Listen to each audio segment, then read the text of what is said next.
So yun mga boss, dahil katatapos lang ang bagyo, siyempre walang automatic, walang power ngayon, kaya magpo-provide ako ngayon ng power source para magkaroon lang kami ng ilaw. Share ko lang sa inyo to. Yan ang aking mini inverter. Yan. Nakatap siya sa battery ng aking tricycle.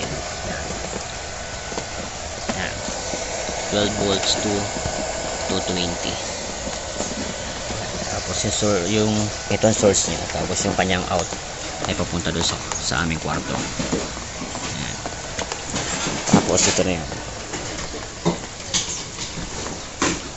Yan, diba? May ilaw na. Ayan. Kaya niya lang supply ng isang bahay. So yun lang, share ko na siya.